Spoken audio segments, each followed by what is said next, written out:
اب ریوو میں گھوم رہے ہیں تو اس کی بھی ٹینشن یہ لوگ لے رہے ہیں. تو یہ آپ کی ٹینشنیں ہیں, آپ جتنی چاہو بڑھا لو. ہم جب کسی کو ریوو میں گھومتا ہوا دیکھتے تھے, ہم اپنی پھٹپٹی پہ گھومتے تھے, اس وقت بھی ہمیں ٹینشن نہیں ہوتی تھی, سمجھ رہے ہیں نا. اور جب ہم ریوو میں آ رہے ہیں تو بھی ہمیں ٹینشن نہیں ہو رہی. آپ کو پہلے بھی ٹینشن تھی کہ مفتی صاحب پھٹپٹی میں گھومتے ہیں اور باتیں 4 شادیوں کی کرتے ہیں. میری پھٹپٹی بائک دیکھی آپ لوگوں نے؟ ایسی ایسی بائکیں میں نے رکھی ہیں نا جن کے ماڈل ہی ختم ہو چکے ہیں, یعنی مارکیٹ میں بھی نہیں ملتی. میں نے رکھی ہے ہونڈا 110, کبھی نام سنا؟ ہونڈا 110 روزانہ صبح, بائک کی بات کر رہا ہوں, دھکا لگتا تھا اس کو.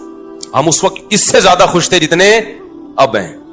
میرا جو بچپن سے میرے ساتھ ہے نا وہ مجھے زیادہ جانتے ہیں, وہ مجھے بہت اچھی طرح جانتے ہیں. ہمیشہ میری باتیں کروڑوں کی رہی ہیں اور دکان میرے پاس پکوڑوں کی رہی ہے. اللہ کا شکر ہے میرے ساتھ جو میرے بچپن کے دوست ہیں وہ جانتے ہیں پیسوں کی تو ہمارے کبھی بات ہی نہیں کی ہم نے, نہ پیسہ کمانے کی کبھی فکر کی ہے. تو پھر ہم نے گاڑی جب میں نے خریدی نا FX, پرانا ماڈل جس کی چھت پچکی ہوئی تھی, 40,000 قسطوں پہ میں نے گاڑی لی تھی. 40,000 قسطوں پہ, 3,000 منتھلی قسط تھی. لوگ کہتے تھے اتنی سستی قسطوں پہ کہاں سے مل گئی. جب گاڑی دیکھ کے کہتے تھے مفتی صاحب کسی نے آپ کو چونا لگا دیا ہے, یعنی اس پہ بھی مہنگی ہے. اسی میں ہم رشتے لینے جا رہے ہوتے تھے تیسری شادی کے. اس کو کہتے ہیں دکان پکوڑوں کی اور باتیں کرو, خوشی خوشی جاتے تھے, خوشی خوشی. اسی گاڑی کو دیکھ کے رشتے ریجیکٹ بھی ہوتے تھے, ٹھیک ہے نا. پھر بھی ہم اب سے زیادہ خوش تھے الحمدللہ. اب سے جتنے اب خوش ہیں اس سے زیادہ خوش تھے. تو نہ ہم FX میں ہم پریشان تھے. میں تو اس پہ خوش ہو رہا تھا, یار ہماری اوقات تو FX کی بھی نہیں ہے. 40,000 قسطوں پہ منتھلی. وہ خریدی کیوں میں نے, میرے پاس سہراب موٹر سائیکل تھی. سہراب کا نام سنا ہے؟ اچھا, اصل میں میرے پاس تھی GTO 125. میرے والد صاحب کا جب انتقال ہوا نا, پیسے ملے, ہم نے کہا اب گاڑی ہلکی نہیں رکھے. ہمارے شوق ہمیشہ سے بادشاہوں والے رہے ہیں. اس وقت کراچی میں GTO 125 کاواساکی سے بہتر کوئی بائک نہیں ہوتی تھی. جو کراچی کے لوگ ہیں وہ جانتے ہیں, سب سے لگژری بائک یہی تھی. تو میں نے وہ خریدی تھی اور اس کو میں نے 20,000 کلومیٹر تک چلایا ہوگا کم از کم, کیونکہ 70 کلومیٹر تو جامعہ رشید آنے جانے کی ڈرائیو تھی میری نیول کالونی سے. ایسی لگژری بائک ہم نے رکھی ہوئی تھی. پیسہ بچاتے نہیں تھے ہم, اس کی ٹنکی میں ہی جو بھرنے میں پیسہ لگتا تھا. تو ہم نے ہمیشہ سے سوچا کیا ہے, اوپر ہی کا سوچا ہے. جس کو بچانے کی فکر ہوتی ہے نا, وہ مالدار بننے کا شوق ہوتا ہے, وہ ٹینشن لیتا ہے. ہمیں مالدار بننے کا شوق شروع سے الحمدللہ تھا ہی نہیں. ہم نے کہا جو ہے یار انجوائے کرو لائف کو, بیویاں بھی رکھو, بائکیں بھی رکھو, ٹھیک ہے نا, اور کھاؤ بھی اچھا. 3 چیزیں ہمیشہ سے خاندانی رکھنے کی کوشش کی ہے میں نے. ایک, شادی پہ خرچ کرو. دوسرا, خوراک ہمیشہ ٹائٹ ہے میری, ایسی خاندانی خوراک. بھائی زبان کی لذت جو ہے اس کا کوئی آلٹرنیٹ نہیں ہے. خوراک پہ کمپرومائز ہی نہیں کیا, ہمیشہ اچھا کھایا الحمدللہ. میں کھاتا تھا نا مدرسے میں, تو طلبہ سمجھتے تھے بڑا ہی لینڈ لارڈ ہے, کوئی قرضے مانگ رہے ہوتے تھے مجھ سے, قرضے. اور جس وقت جس چیز کا دل چاہا کھا لیا. جتنے پیسے ہیں نا کھا لو بس, ٹھیک ہے, بچانے کے کیا کرنا ہے یار. تو ہم نے بائک رکھی ہوئی تھی, جب میں پیٹرول ڈالتا تھا اس میں ٹینکی بھرنے میں ٹائم لگتا تھا. لوگ دیکھتے پتہ نہیں کون لینڈ لارڈ ہے یہ, حالانکہ بس وہ پیٹرول ہی کے ٹوٹل پیسے ہیں, اب ختم. بچایا کچھ نہیں, کیونکہ ہمیں مالدار بننے کا بالکل بھی شوق نہیں تھا. اسی طرح پھر کیا ہوا ہے کہ جب وہ ابا کی وراثت ملی, ہم نے GTO 125 خریدی اور پیسے کاروبار میں لگا دیے کہ چلو جی منتھلی ارننگ ہوگی. وہ میں نے واقعہ کئی بار سنایا ہے, سارے پیسے کاروبار میں ڈوب گئے. لوگ الحمدللہ جس کو دیتا گیا وہ لے کے بھاگتے رہے الحمدللہ. اس کے پھر مجھے نتیجہ یہ نکلا کہ پراٹھے میں چھوڑ نہیں سکتا تھا, تو بائک مجھے بیچنی پڑ گئی اپنی. سمجھ میں آ رہی ہے بات؟ اب خوراک میں اور بائک میں جب ٹکراؤ ہوگا تو بائک کو قربان کر دو, خوراک کو قربان مت کرو. اچھا بچے بھی تھے گھر میں, ان کے بھی خرچے تھے. بائک بیچ کے ہم نے سستی بائک خریدی سہراب. اب پتہ نہیں آتی, اتوار بازار نہیں, ویسے پرانی. اب جب ہم نے سستی بائک خریدی اس کو لے کے ہم بھی گھومتے تھے. ہمارے دوست احباب بھی, مفتی صاحب بائک چاہیے تھوڑی دیر کے لیے, مل جائے گی, لے جا بھائی تو سستی بائک ہے, جو چاہے لے جائے اس کو. وہ کیا ہوا, اس کا لاک ہی نہیں تھا, اتنی سستی تھی, تو وہ بھی چوری ہو گئی اللہ کے فضل سے. ایک دن مسجد میں کوئی نمازی بھائی آئے, انہوں نے دیکھا کہ یہ لاوارث بائک ہے اور اگنیشن اس کا لاک ہی نہیں ہوتا, تو وہ لے گئے اللہ کے فضل سے. نماز انہوں نے پڑھی, انہوں نے کہا اگلی نماز میں یہ گناہ معاف ہو جائے گا. میں جب آیا تو بائک ہی نہیں ہے. اب میں نے کہا یار اب میں گاڑی خریدوں گا. دکان پکوڑوں کی باتیں کون سی, یہ میں واقعات آپ کو موٹیویٹ کرنے کے لیے سنا رہا ہوں. اور جو لوگ مجھ پہ تانے کرتے ہیں نا, اب ریوو ویجی میں گھوم رہا ہے تو باتیں تو کرے گا ایسی, تو یہ موٹیویٹ کر رہا ہوں میں. ہر آدمی کا اپنا اسٹائل ہوتا ہے نا موٹیویٹ کرنے کا. تو میں نے کہا اب سہراب چلی گئی ہے, اب ہم کیا لیں گے, گاڑی ہی لیں گے. 4 پہیوں پہ آئیں گے بھائی, بائکیں بہت ہو گئی. 4 پہیوں پہ آئے کہاں سے, 25,000 کی سہراب خریدی تھی وہ بھی چوری ہو گئی. تو اب ہم کیا کریں گے بھائی. پھر ہم نے کیا کیا, میں نے کہا کہ ایک دوست سے, بھائی یہ جو اشارہ کر رہے ہیں بیٹھ جائیں نا, جو کھڑے نہ ہو. تو میں نے کیا کیا, میں نے کہا کہ اب میں گاڑی خریدوں گا. گاڑی کہیں مل نہیں رہی تھی تو پھر ایک شاگرد کے پاس سے 40,000 قسطوں پہ مل گئی گاڑی ہمیں, FX. 4 ٹائر اس کے پنچر تھے, چھت اس کی نیچے پچکی بھی تھی. ہم وہ جنازہ اٹھا کے لے آئے گھر میں.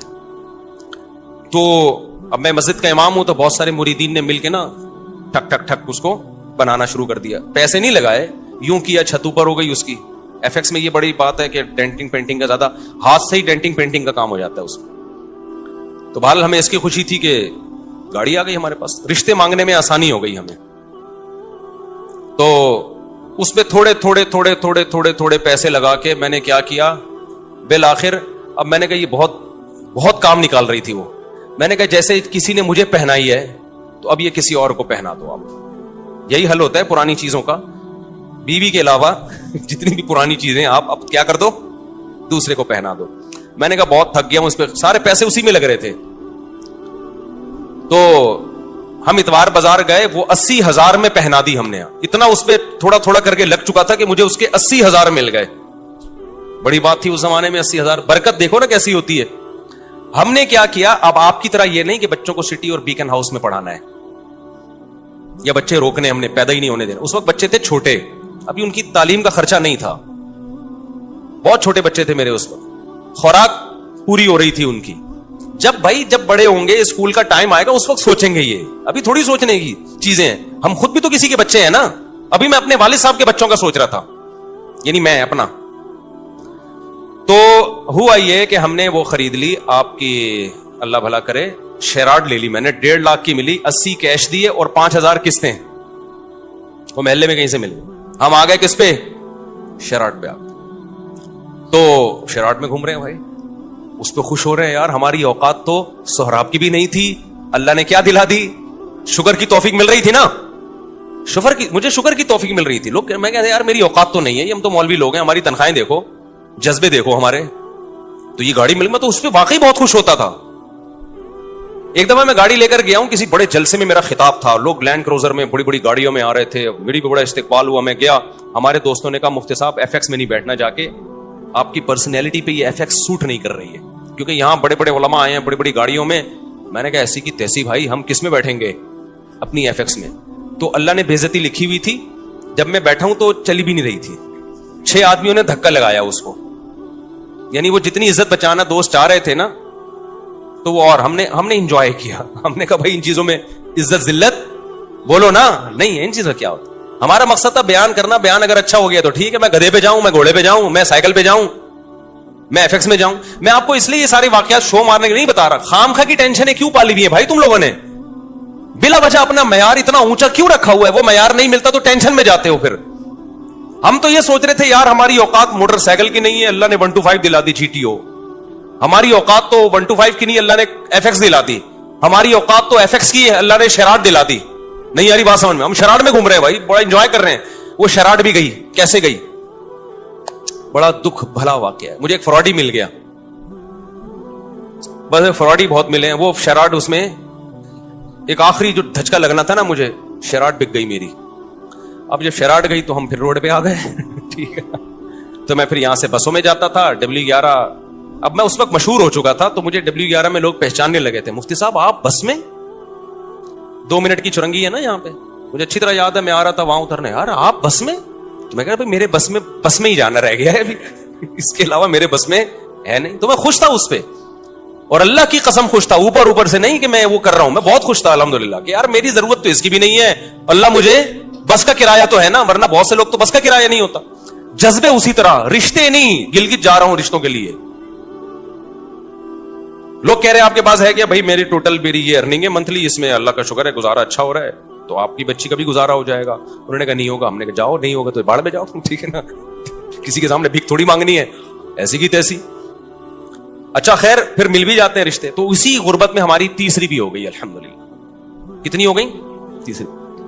اچھا بھائی, تو ہمیں اس کی بھی خوشی کہ اوقات ہماری ایک کی بھی نہیں ہے, اور شادیاں کتنی ہو گئی, ہو جاتی ہیں یہ, میں آپ کی بھی ہو جائیں گی, اور اچھے اچھے لوگ مل گئے مجھے. لیکن میں جیسے جیسے دیکھ رہا تھا کہ میری شادیاں ہو رہی ہیں, بچے پیدا ہو رہے ہیں, میری سورس آف انکم آٹومیٹیکلی بڑھ رہی ہے. ایسے ایسے ذرائع سے رزق مل رہا ہے جہاں سے تصور بھی نہیں تھا. ایسے ایسے ذرائع سے رزق مل رہا ہے جہاں سے تصور بھی نہیں ہے. اب میں ان کو واقعہ سناؤں, آپ کے ہوش اڑ جائیں گے. کیسے کیسے ذرائع سے ضرورتیں پوری ہو رہی ہیں, اسٹاک کچھ بھی نہیں ہو رہا, ایک ڈھیلا بھی جمع نہیں ہو رہا ہے, لیکن مجھے فکر نہیں ہے کہ کل کہاں سے کھاؤں گا, کل کہاں سے, اگلے مہینے. بھائی جب اب تک اللہ نے رکھا ہوا ہے نا تو آگے بھی ہو جائے گا. پھر ایک دن مجھے میرے گھر میں بڑا خرچہ آ گیا, ایک بڑا خرچہ. یعنی ڈاکٹر نے کہا بھائی ڈلیوری آپریشن سے ہوگی, آپریشن کے پیسے نہیں تھے میرے پاس. بچہ پیدا ہونے کا وقت آیا اور ڈاکٹر نے کہا بڑا آپریشن ہوگا, اور بڑے آپریشن میں اچھے خاصے پیسے لگ جاتے ہیں. وہ پیسے میرے پاس بولو نہیں تھے. سمجھتے ہو کہ نہیں سمجھتے؟ تو میں کیا کرتا بھائی, کوئی بات نہیں بھائی. سسرال سے فون آیا, پیسوں کی ضرورت تو نہیں ہے. میں نے کہا بالکل ضرورت نہیں ہے. دوست احباب نے کہا پیسوں کی ضرورت تو نہیں ہے. میں نے کہا بالکل بھی ضرورت نہیں ہے, میرے پاس پیسے ہیں کہاں سے, مجھے نہیں. پیسے دماغ لڑایا کہ کیا کرو.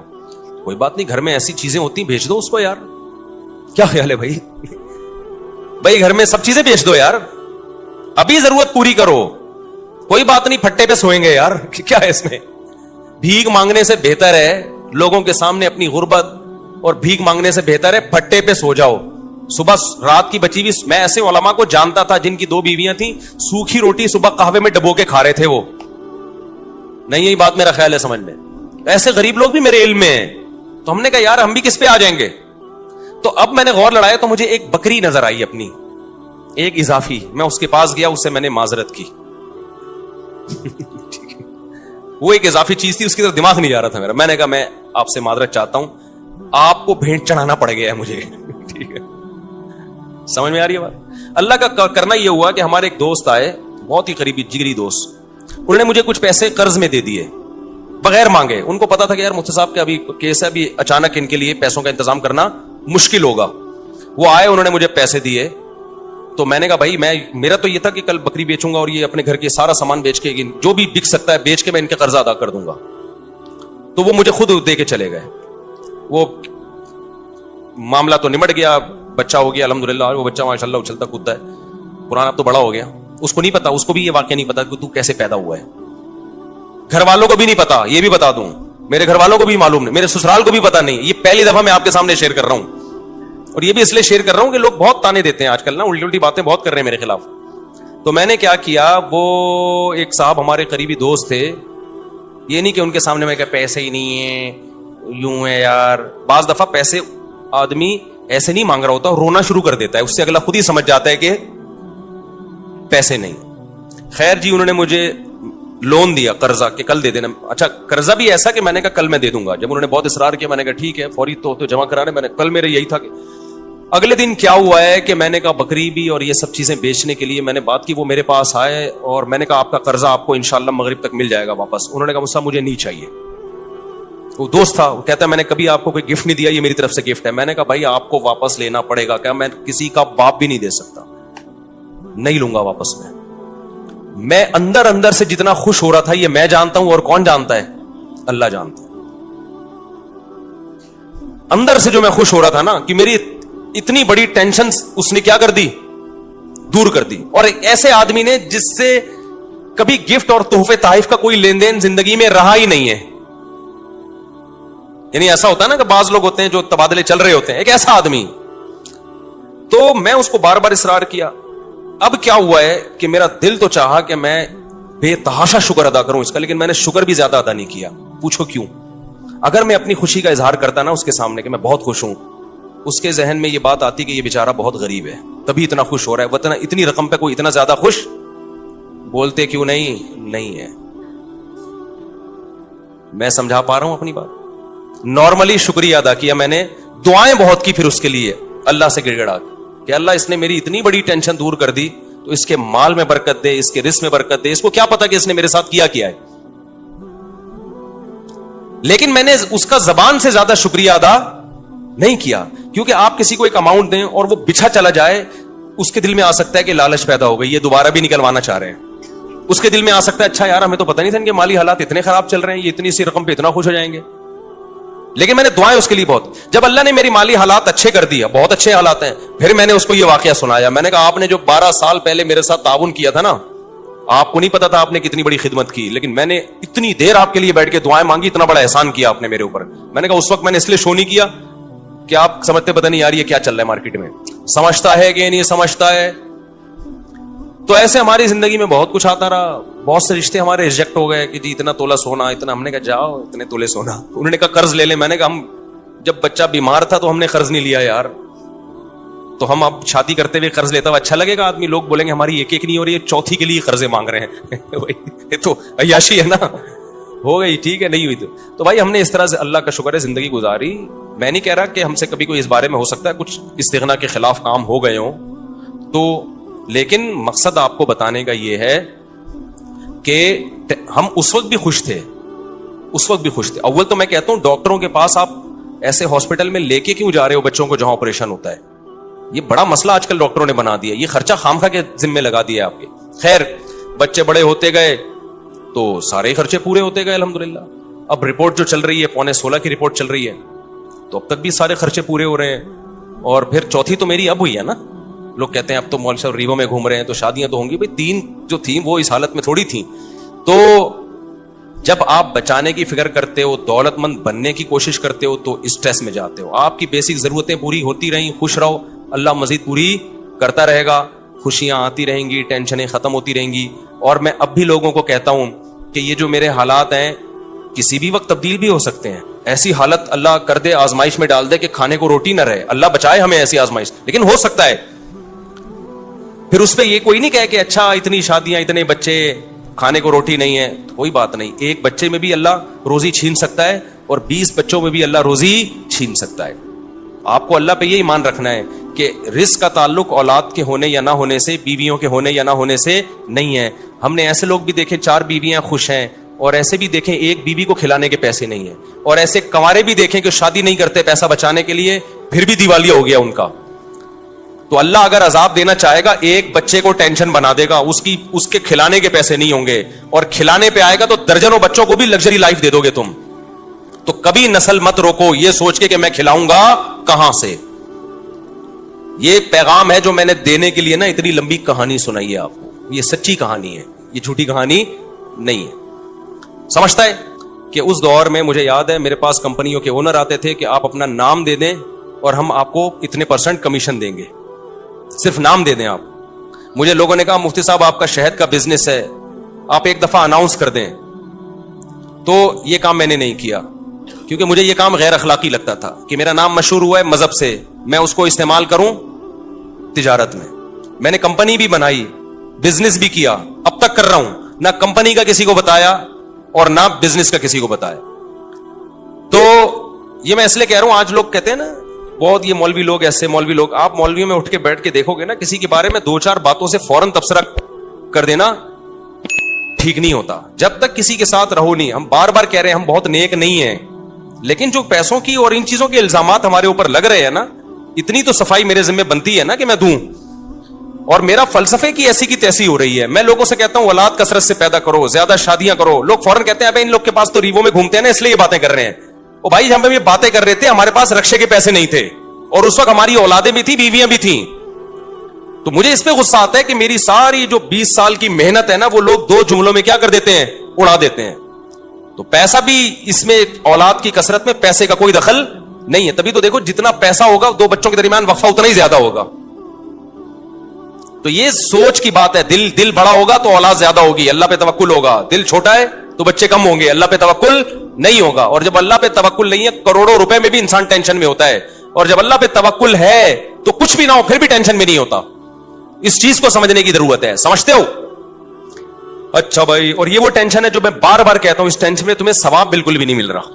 اللہ کو غصہ آ رہا ہے, کتنی نعمتیں دی ہوئی ہیں. جب پیدا ہوا تھا کم بخت ماں کی چھاتیوں میں دودھ پیدا کر دیا, یہ بتانے کے لیے کہ میں تیری پیدائش سے غافل نہیں ہوں, مجھے سب پتا ہے کہ تجھے کیا ضرورت ہے. اتنی بڑی نشانی دیکھ کے بھی تو ٹینشن لیتا ہے کہ پتہ نہیں میرا کیا ہوگا. پھر اللہ کو غصہ آتا ہے, اور اللہ کا غصہ آنا پھر بجائے. تو آپ کو ڈبل نقصان, ایک ٹینشن کا نقصان, ایک اللہ کے غضب کو دعوت دینے کا نقصان. اس لیے خوش رہا کرو, ٹینشن صرف ایک ہی پالو, آخرت میں بنے گا کیا. صحیح ہے نا. اچھا, اس مضمون کو میں مکمل کرنے کے لیے کہہ دوں, بعض دفعہ طبعی طور پر کسی چھوٹے سے حادثے پہ ٹینشن